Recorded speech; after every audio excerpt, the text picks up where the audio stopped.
You're listening to The Voice of Insurance. I'm Mark Gagan. Today's guest is an executive with a big job to do. The broad market turn, driving improved performance, tidying up back years and dealing with COVID-19 are enough for most executives. But on top of all that, this new leader's company has had the fallout from an acrimonious public dispute with an activist investor to deal with. As part of Argo Group's new management team, Chief Underwriting Officer Tim Carter has a lot on his plate. Yet he's unfazed. In this encounter, I found someone really calm, easygoing, and infectiously optimistic. He's also a rare combination. An actuary who is an excellent communicator, and someone who comes across as a strong people person. The next 20 minutes should leave you in little doubt that Argo is going to refocus on its core niches in specialty, where it can produce the best growth and underwriting results. Stay tuned for all the details from Tim. Before we get started, I'm here with Rick Lindsay, Chairman of Prime Holdings and the CEO of Claims Direct Access, who have kindly supported this podcast. Rick, first, thanks so much for your support. Why don't you briefly tell us about the Prime Group and CDA and what they could do for our listeners? Sure. Prime Holdings is a holding company, and we're excited to expand our claims TPA service, Claims Direct Access, which is the exclusive claims manager for Prime Insurance Company, and has managed claims for Lloyd's since 1995 when we've been on the Lloyd's line slip as a risk taker. So we plan on coming over to London and hopefully providing our partners more flexibility where we can issue prime paper where necessary. We can support and take risk on the Lloyd's line slip and offer our superior claim service, which is evidenced by Prime's own loss ratio for the past 10 years. I believe that claims is the key to success in our business. That's really the only thing we do that adds value. Obviously, you can be a good underwriter, and if the claims falls apart, the underwriting's a waste of time. If you're a good underwriter, you need to balance the scale with good claims. So again, we're excited to bring superior claim service to the Lloyd's marketplace and offer the ability to share risk alongside them as we manage the claims. Well, thanks so much, Rick. I'll make sure there are all the right links in the podcast notes, and let's get on with the podcast. Okay, Tim, what's your vision for what is now a new era at Argo? The first thing to say is I've been there since October, and I don't think I had any sense that I'd be talking to you less than a year later from my son's bedroom, because the world had changed so fundamentally. So yeah, it's been a crazy ride. There's been a lot of change, and it's not just external. If you look at the Argo journey that I've been on, we've had a change of CEO, we've had the SEC investigation, we've had some reserve strengthening going on. So, it's been a year of all sorts of things going on. And it's a little bit like working from home. It's a good chance to stand back now and say, okay, what next? Because we've navigated the challenges that have come at us. So what's the future for Argo? When I made the decision to join, it was looking at the underlying specialty business. It's a very strong core specialty franchise that was growing and making money. So that's the bit that I'm really excited about. And I think now it's a chance to go back to the bit that was exciting now that the world has settled down. And I think that's true for many of us, whether it's the COVID pressures or the pressures at work. You think it is about really getting some focus back for Argo that had it been perhaps spread a little bit too thinly before? I think at our core, we're a specialty insurance company, and that's a great place to be. You're doing the difficult stuff well, you can make money and add value for your partners. So I think, getting back to that core is great. And it kind of applies to some of the home working as well, because, we're talking about going back better. I think we found through adversity that there are better ways to work, and you don't always need to be in the office. So I think just generally it's kind of how do you make the future better rather than celebrating a return to the normal. Is it right to say that the core Argo Group really would be a specialty business? So that would include specialty through Lloyd's in Bermuda and in the US excess and surplus lines market. Would that be core? We're a US specialty business, and we've got a great franchise. So, that's something that excited me because we can access to the US through Bermuda and through Lloyd's. As we look today, 80% of our business are US risks, but we don't access it all through the US. But that's definitely the place where we see the opportunity going forward, both in the segments we're in the businesses we've got, and also new segments. Within specialty, you have a broad range of specialisms, don't you? So where do you think the best bits of that are at the moment? Yeah, I think there's no doubt it's hardening. That's where we are. It's happening. It's real across lines of business, across geographies, rates and terms. But it's definitely, an orderly market. So there's opportunity across the board. I think the great thing for Argo, if you look at the US business, our combined over the last 6 years has been 91. So in the difficult years, we were booking a 91 combined ratio whilst growing double-digit growth. So there's an opportunity across the board to double down and actually drive rate and terms into businesses that were already working well. But also there's opportunities to do new things. That's the exciting thing about specialty. It's a niche business, and you can find niches and expert teams that can help you grow there. So generally, it's right to say that I suppose you're strong there because you are important within those niches. You've got defensible and strong positions within each niche, and you're looking to either reinforce those or find niches in sub-segments of those same niches or ones that are close by. Yes, you're bringing an underwriting expertise, claims expertise, risk management, something that's valued by your partners. And they need you. There's a need for you in that market, and that's where you can make money. And by doing that in niches, we're also diversified, because part of Argo's history in the US has been growing the things that are great and pulling back, or finding better homes for things that aren't so good. The Trident business was one example. It had a better home than Argo, and that's okay. So you're managing a portfolio of niches, and you've got to make sure in that niche you've got real expertise and something that differentiates. So are there any specifics that you're particularly looking at the moment, thinking, I'd love to get into that niche if I could find a way of making sure I had a meaningful play in that niche and I was required by the brokers and by my clients in that space? Yeah, for sure. And I'd say the energizing thing for me about Argo, it's a nimble business. So, we can move. So it's not a great global multinational that, has a plan and delivers on that plan. So there's some flexibility there, and there's no doubt there's headroom in our existing businesses. So Q2, we grew 6%. So, in a world where the economy shut down, where times were tough, we were still growing, and growing in challenging areas, surety, construction, areas that have really been hit hard. We're still finding a way to grow the business. So I wouldn't diminish the runway in the existing business, but we're looking at things like the healthcare sector, ocean marine, there's technology. There are areas where with the right team and the right leadership, you can get in and be meaningful to your distribution partners. And how much of that growth that you've had, has that been down to rate increases, and how much is it down to actually just finding new customers, doing more business? This is obviously before my time, but if you look at the momentum that's in the US business, it's primarily growth. I mean, now we're getting rate increases on top. But if you look over the last 6 years where the growth's been double digits, 11%, it's about finding new customers, new policies. And one of the measures we look at is the amount of premium we're writing per underwriter as well. So, are we being more efficient while we make that growth? And that's another compelling measure to drive. Another way of growing, of course, is just to retain more of what you're doing. Are you happy with the rate adequacy of that book? And would you be happier to retain more of it now that reinsurance costs are also going up at the same time? I think there are two questions there. The first one is this one about reserving, because there's this sense of social inflation, reserve strengthening. There's just a general topic there that's for sure it's real because you see it coming through. So one of the things we did at Argo is we got an external review of our reserves, because we all know this is a self-marked exam, and actually if you haven't got the right numbers in your old years, you're not getting your pricing right in the current year. That's a big deal. So we had that done. People are in different places, and there's no doubt there is an issue there about reserving, but having had that review, we're feeling that we know where we are and the platform we're building from. And then the second part of the question is, okay, so for the US business, 91% combined, we're making money and we're getting terms. So how do we navigate the reinsurance world? I think thoughtfully is the answer, because there's no doubt that the reinsurers are looking to get more rate, and they need it for reasons, whether it's investment returns or some of the losses. But we need to work with them as partners and actually find the right balance, because there's not one size fits all. I think the summary of everything we're talking about today is it's a great time to be an underwriter, because you've got the ability to make choices and actually to outperform by making the right choices. What you were talking about with the social inflation, are we just, by jacking up rates now, are we just simply keeping up? Are we just running to stand still in some senses? If the social inflation is continuing, and that is also social inflation compounding on social inflation year on year, is this rate rise not really a rate rise? Is it making our rates any more adequate than they were last year? I think that's the key conversation, and it varies by line of business. Because if you're feeling that you've got rate adequacy and it's about being able to get additional rate on top of a profitable business, that's one case. But if you're looking at a business that's clearly underwater and actually is going backwards, then that's a different one. So as ever, it varies. I think there's a very live conversation about social inflation in the US. There's no doubt that claims go up every year. So is it that there's an acceleration there? And in the environment we're in today, society has changed.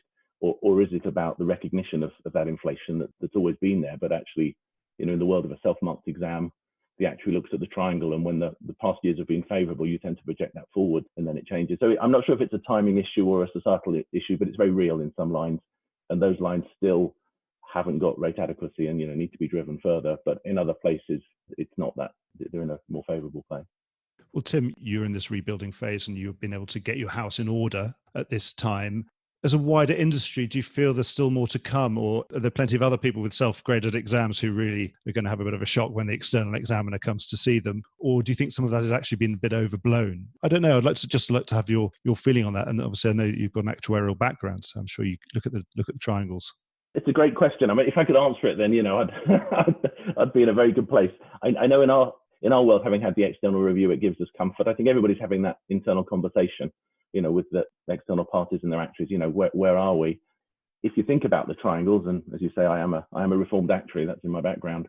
It's really tricky to work through, because if you think about the world we're in, often the claims frequency has changed fundamentally this year. And sometimes that's up, sometimes that's down. But the way it's changed, for sure there's a different mix of claims going on.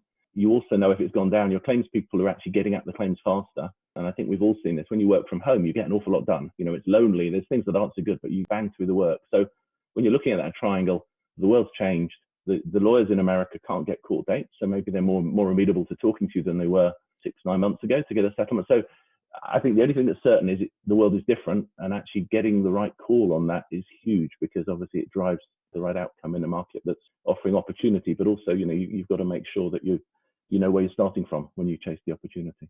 Well, Tim, given your actuarial background, I might as well ask you what's probably a slightly philosophical question in terms of actuaries' job is probably to look at all the back years and then to try and work out how they're going to do and then project that forwards into the future. These days, the rate of change in the world seems to be accelerating all the time. Does that back year data get irrelevant very quickly these days? And do we have to find some other way of working to be able to try and project forwards? Certainly, data is key. And Argo's made a big commitment to invest in digital. We all need to have data, because if you think about insurance, it's a promise. And you make a promise and you collect some data, and then to fulfill that promise, you generally use a third party. So it really is all about the data. So you have to have it, but then interpreting is key. That's where underwriting comes in. That judgment, that leadership is key. I started out as a personalized actuary. So, I was working as a consultant alongside companies like Direct Line when they started up. So, those worlds have moved to a very data-driven, data-rich world. But if you look at the specialty world we're playing in the US, we're doing the difficult risks and the diverse coverage. And it's very much a judgment play. You need the data to make good calls, but then you absolutely need to overlay that underwriting judgment. And you have so many fewer data points, don't you, as well? That's right. There's so many less oil rigs than there are cars. Yeah, that's right. And the coverage is different. So, people, coverage is, whether it's in the hard market or, in the results, the coverage is not in the triangle, and that's a huge issue. So, it's a fun place to be. If you're an underwriter, it's where you can make money and outperform. Argo's in the US and Bermuda and in Lloyd's. You've worked in all those markets. So where would you like to put your dollars today? I mean, which one of those markets has got the best opportunity at the moment, do you feel? Yeah, it's a good question, because they've all got distinct cultures and strengths. And, I've been in the US for 13 years now, and the bit I miss about the Bermuda or the Lloyd's market is that intimacy of people. There's a scale and a vibrancy there, which it's hard to get that in this current environment, but that's a thing that, is unique. So each of the markets is bringing something different. I think that, as ever, the proof will be when we look back at the opportunities in this hard market and see who made the most of them. And if you're new capital looking to come in and support the startup, are you going to Bermuda? Are you going to Lloyd's? Or are you going to go and do it, on the ground in the US? And I think we can see people planning to do all three. So I think the results will tell, but they've all got unique capabilities that give them the chance to thrive. We just have to make sure, whichever market we're in, that we optimize those and make the most of what we've got in front of us. Looking to London, we've had a lot of reform going on in London the last 18 months, lots of interesting projects and things happening. So which bits of the Lloyd's blueprint have most piqued your interest? Yeah, I think Lloyd's has been having the right conversations, and they've got the right people there to have them. And I think we can all see that the opportunities and the challenges that need to be addressed. I think as an underwriter, just the high level thought about the business there is we can get the loss ratio right, because there are great underwriters and there's a flow of business. The expenses have to be right too. I know Lloyd's is on that, but that's the big issue to us, and also I think for the market, getting that solved. Do you think the loss ratios, as long as the loss ratio is right, then you don't have to worry quite so much about everything else? No, I think the expenses in the Lloyd's market are, they need to be better. You can't paper that over with the loss ratios. That's definitely a big issue. And then, of course, as you try and get more uniformity in the market, the bit that I really enjoyed in Lloyd's was the entrepreneurialism, the speed where great underwriters can build a book. We can't lose that, because that's a huge strength of the Lloyd's market. And then, you've also got the other discussions around equity going on and fairness. And there's other issues in Lloyd's, cultural issues that, again, the right conversations are happening, but they have to move as well. world to a better place. One of those entrepreneurial initiatives at Lloyd's is the Syndicate in a Box initiative. Other players have been starting to experiment with using it, larger, more incumbent players like yourselves, to have a go with something different. Is it a temptation for you to use it as a sort of sandbox to go and do something new and see what happens? I get the opportunity. There's no doubt that not everybody can be a lead underwriter. There's too much cost and friction involved. And actually, this allows you to access the great underwriters and get behind them. So it's absolutely the right thing to be looking at. It's not for Argo right now, really, because of our specialty insurance focus. And as we talk about the opportunities we can see in our existing businesses and new sectors, we can see the path ahead for ourselves. But that's not to say that the Syndicate in a Box is a great idea, and it's going to work for some people very well, I'm sure. You mentioned before about data and about the investments that Argo's made in data. But actually, I read in a recent article that you wrote that data analytics would never replace the skill of underwriting. Can you go into a bit more detail about what you really mean by that? I mean, we touched on that earlier, that if you're in the personal line space, I apologize if I'm using Americanisms. I've been here for 13 years, so I picked them up from my kids. It's okay. We're an international audience. That's great, because there are more differences than you realize, and that's part of the fun. The personal line space, data is king, marketing is king. You can see people like Lemonade starting up and saying, hey, this can be different, just like Direct Line did in the UK, or Progressive did in the US. But I think we touched on this. There are segments of the market where the coverage is distinct, and where the data is not credible, the severity is low. And those are the areas where you're going to need an underwriter. And we can debate where the boundary is, because, the boundary will move as the data gets better. But yeah, I strongly believe there's a segment of the market where that judgment and that skill is highly impactful. It's essential. And do you think it's far more so in specialty than anywhere else? Yeah, by definition, we're investing in expertise that maybe you can't afford to spend in the middle market or the small end of the sector. So yes, it's a different play. You're providing expertise and bespoke coverages, not a standardized low-cost model.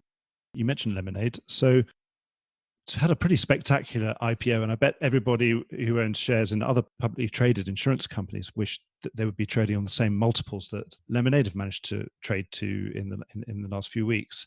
What can we learn from Lemonade so far? It's interesting, isn't it? It's just been a huge success. I think that the big takeaway for us is investment in technology matters. And we talked about digital internally, and invested in it as a thing that matters. And it just reaffirms it really does. The world is changing. You have to look forward and look to where the world's heading. That said, that the big wins we're getting through our digital work is much more in transforming the business away from where we started. So enabling our distribution partners to get things done quickly, faster, to do it themselves, to take out pain points for our own underwriters so they can focus on the work they need to be doing. So I think digital is hugely exciting, and there's the completely transformational end of that spectrum, but there's also things that are transformational by sorting out some of the mess of the past. We touched on Lloyd's ability to do that. So there's a whole spectrum there of digital, and there's no doubt it's going to drive the winners in our business going forward. So it's things like almost allowing brokers to have a lot of self-service for more commodity style business, and using things like underwriting tools that are triaging opportunities for underwriters and that kind of thing. Yeah, I mean, if I'm a broker and somebody can give me the ability to get things done straight away, to make a bespoke solution, and actually to do it with certainty and minimal effort, that's really compelling. And of course, the price matters as well, but actually the consistency and the quality of what we do is also important. And then internally, our underwriters, we said underwriters are key. They spend far too much of their time rekeying data and following processes. So actually freeing them up to do the added value work is tremendously powerful. And you can really increase their productivity, I presume. Yeah, that's right. They can get to more, and that's growth. That's a growth lever. That's not an expense lever. There aren't enough great underwriters. So it's how do you allow them to do more? Another thing on the tech side, we've had Tesla, another great technology company, another great public technology company with fantastic valuation, getting into insurance. And is this something? Have we got something to fear from that, or is it something we should be really learning from? Definitely something to learn from. Transformation is exciting. I was quite taken because Elon Musk has gone on record saying he wants revolutionary actuaries. And I think that's not about their political views. I think that's about their open-mindedness to doing things differently. And I would say, Argo, we want revolutionary actuaries and underwriters. We want people who think differently and find solutions. So I think it gives a momentum which is very positive. And transformation is exciting because you're getting a better solution. So I think people who are energized by that are exactly the people we need in our industry. You mentioned this before about the other changes in the London market, and I think you were alluding to the cultural change in the culture survey and cultural attitude survey. And obviously, within our business in the last 5 years, we've had first the Me Too, and then now the BLM movement, and this seems to have fundamentally reset the insurance market's attitudes to its own conduct and diversity and inclusion issues. So now as a business leader, how are you going to take inspiration from this and carry this forward into your own business and the wider market? Yeah, no, that's an important topic. I think equality and diversity really matter, not just because they're the right thing to do. They actually are good for the business too. So they really matter. I think the consistent theme is that actions speak louder than words.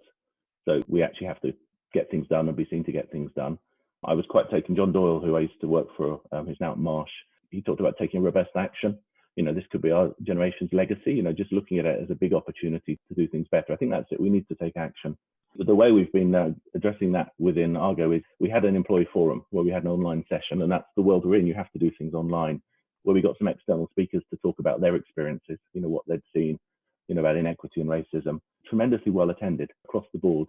People wanted to be there for the conversation. We had an awful lot of questions set up and answered in that, and just an energy there to help get to a better place. So probably the key driver for us is we've got employee resource groups. So we said, okay, we've had the conversation. Who's got an energy to get to a better place? Because management can't solve this. It can't be a top-down fix. It's a cultural fix. I've been really, really pleased with the responses. A lot of our employees have put their hand up and said, yeah, I want to be part of this. And I want to be part of defining how we can make the world a better place, get to a better place. So that's how we're handling it. And I think, there's a huge opportunity there. It's not just about doing the right thing. It is actually great for the business as well. So that's the journey I think many of us are on. So it's much more bottom up with you. So you seeing your job is to sort of make sure that people have those conversations. And when they come and ask you, we've decided we'd really like this to happen. Your job is more or less to say yes, rather than perhaps hire a load of consultants and do it all top down the other way around. Yeah, we have got a diversity inclusion committee because it is it's a management responsibility, but actually if there's an energy there for people to come and help get to a better place, then enabling and empowering them is a tremendous tool to use. What do you think the first specific actions are likely to be? I don't know, to be honest, in terms of from the ground up view. I think all of us need to be very careful about recruitment of talent, whether it's at a senior level or a junior level, to make sure that we look at a diverse slate of candidates. And we're not actually just recruiting people we know who are like us. So that's a very real, tangible thing today. But I do think there's other levers there. And I think, the best placed people to pull those are the people who are closer to the reality, who can help us guide the journey. So we'll have to watch this space and we'll check in with you and see some of the things that are happening over the next 6 to 12 months, that kind of thing. Yeah, because it is all actions speak louder than words. Yeah, it's about moving to a better place. Yeah, not just having the conversation. Well, Tim, thanks so much for your time. I wondered if there's any sort of parting words that you've got that want to sum up what's happening at Argo, where it's fitting in with the market and what you're up to. It seems that we've got through everything very, very quickly. You're fantastically concise speaker. That's probably because I'm an actuary. I'm better with numbers than words. But yes, I think it's just that sense for Argo and probably the market of looking forward. So whether it's working from home and COVID, how do we move forwards? Whether it's about diversity and equality, how do we move to a better place? And also, we're in a tough market. How do we move through that? And moving through it with our distributors as well. But it's there and it's real and it's tangible. And I think we can see that it's growing. We're getting rate on top of rate. The momentum is increasing. So how do we get through that together? And that's an exciting world to be in. And what would you want people to, if they want to associate Argo with one thing, what would you want them to associate it with? We're a great specialty company. We do the hard things really well. We provide solutions to our customers and our distributors that they need and they value. And by doing that, we make money and we grow. That's great. Well, thanks so much, Tim. Thanks so much for your time. You must be incredibly busy. It's a hell of a time at the moment. So thank you so much. I've really enjoyed talking to you, and I'd really love to have you back on the podcast soon. That sounds great. No, I appreciate your time, Mark. Thanks very much. Well, I hope you enjoyed today's episode. If you did, don't forget to subscribe or leave a like or a review or recommendation on whatever podcast platform you used to access this program. These really help get the word out. Thanks for listening, and once again, big thanks to today's supporter, Claims Direct Access. Voice of Insurance is produced by me, Mark Gagan. Music was written by Anna Gagan and produced by Carlos Gagan. Check out more podcasts and written comment pieces at www.thevoiceofinsurance.com.